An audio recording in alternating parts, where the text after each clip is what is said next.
Ashama harka fuunee kabajamtootaa fi daawwattoota keenya akka mooltan isin jechaa yeroo tan nabii ruftatan saabaanii afatti jedhama keessummaa keenyaas gaa bilbilaa jira nuuf golchiisaan jechaa gara keessummaa keenyaatti isin dabarsaa tole ayyamaa taate yeroo gaggabaabaa kana nu waliin dabarsuu keetiif guddaa galatoomsiin jennaa jalqaba irratti maqaan kee eenyu akka ta'eef gabaabsinuuf deebisa. Maqaan kiyya Muhammad Harun Siyaama Barataa Seeraa waggaa Afuraffaati. Sagalee nu dhagahaman jedha. Sagaleen uumamaan akkana xiqqoo jechuudha waan ta'eef wanti isin jechuu barbaadu sagantaa kanarratti naaf erga keessaniif hedduu galatoomaadha. Gammachuun keessan gammachuu kiyya jeesii wajjin asitti argamee jira. Isinilleen osoo namni qabne naaf erga keessaniif uffata haroota gootanii baay'ee naaf galatoomaadha.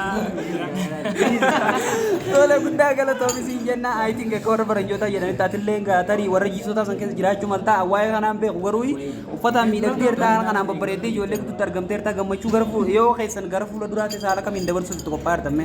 Ani yeroo na laalan namoonni baay'ee